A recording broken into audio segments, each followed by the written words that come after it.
नमस्कार, मैं हूं विजय विद्रोही। दो सवाल।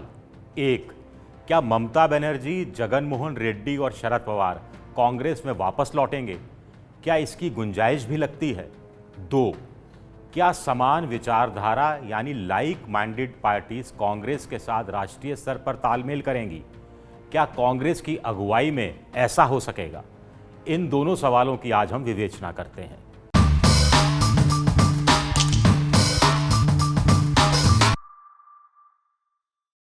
पहले बात होगी पहले सवाल पर।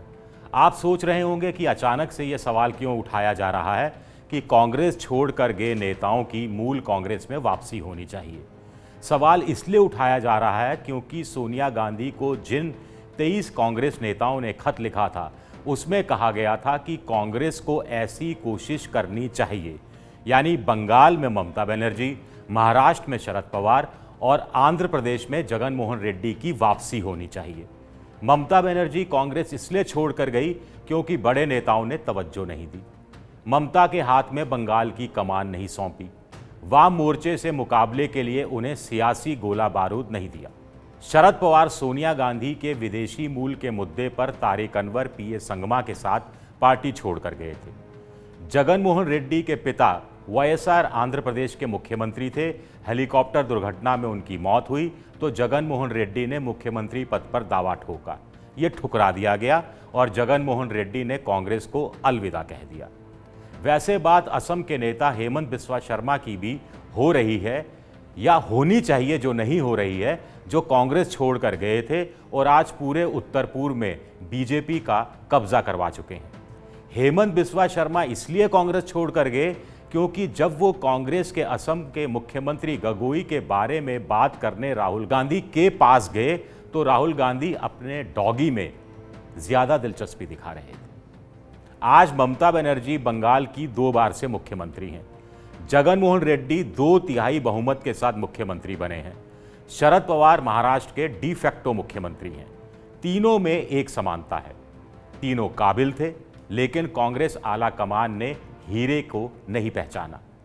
तीनों ने अपने अपने राज्य में कांग्रेस का लगभग सफाया कर दिया या फिर पंगु बना दिया। तीनों ने कांग्रेस तो छोड़ी, दिलचस्प बात है, कांग्रेस तो छोड़ी, लेकिन अपनी नई पार्टी में कांग्रेस शब्द को जोड़े रखा। तीनों सियासी तौर पर बेहद मजबूत हैं। अकेले अपने दम पर अपने अपने राज्य की राजनीति को पलटने की क्षमता रखते हैं। ममता और जगन मोहन रेड्डी को किसी साथी, किसी गठबंधन की जरूरत तक नहीं है। महाराष्ट्र में शरद पवार के बिना किसी की सरकार नहीं बन सकती, ऐसा उन्होंने साबित किया है। अब ऐसे में सवाल उठता है कि आखिर तीनों वापस क्यों आना चाहेंगे? मूल कांग्रेस में आकर आखिर उन्हें क्या हासिल हो जाएगा जो अब तक हासिल नहीं हुआ है? एक बात बता दें कि तीनों दलों के मिलकर जितने सांसद हैं, उससे सिर्फ 3 या 4 सांसद ही कांग्रेस के ज्यादा हैं। तो क्या साफ तौर पर हम घोषित कर दें कि तीनों की वापसी नहीं होगी? राजनीति संभावनाओं का खेल है। बंगाल में बीजेपी का तेजी से विस्तार हो रहा है। खुद बीजेपी ने भी ये नहीं सोचा था कि बंगाल में उसे पिछले लोकसभा चुनाव में 18 सीटें मिल जाएंगी। अब अगले साल विधानसभा चुनाव होने हैं। वाम मोर्चा और कांग्रेस दोनों पस्त हैं, लेकिन दोनों का अपना अपना वोट बैंक है। ऐसे में ममता अगर कांग्रेस के साथ मिलकर चुनाव लड़ती है तो बीजेपी के खिलाफ लड़ाई में उसे एक सहारा मिल सकता है। इस बार का पूरा चुनाव पूरी तरह से हिंदू मुसलमान होगा, ये तय है। जगन मोहन रेड्डी युवा हैं, लंबा राजनीतिक सफर बाकी है। अगर उन्हें वहां पांव पसारने में लगी बीजेपी को भगाना है तो कमजोर कांग्रेस भी काम आ सकती है।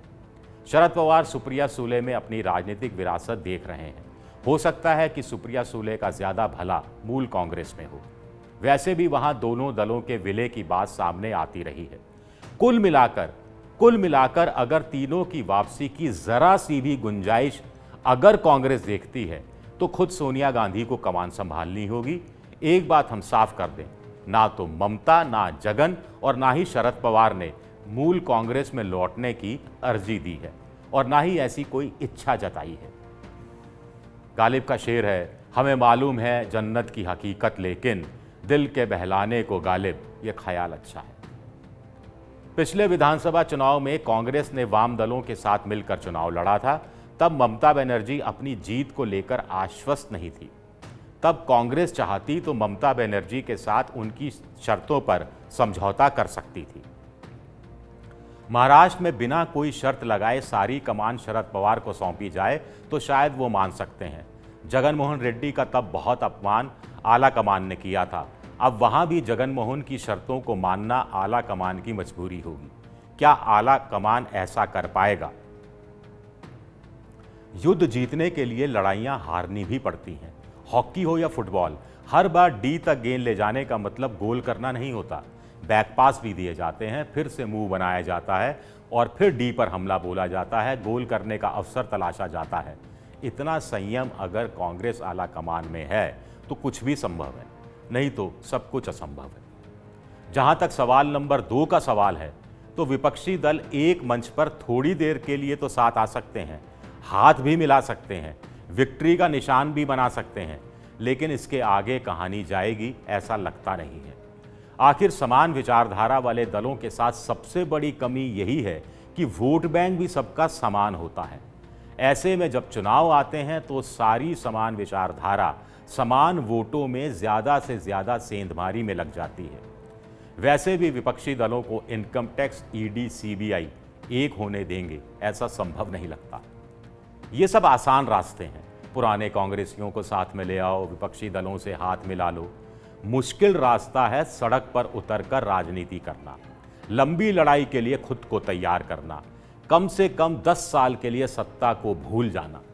इस लड़ाई के लिए कांग्रेस आला कमान जब तक तैयार नहीं होगा तब तक यूं ही एक खत से आहत होता रहेगा।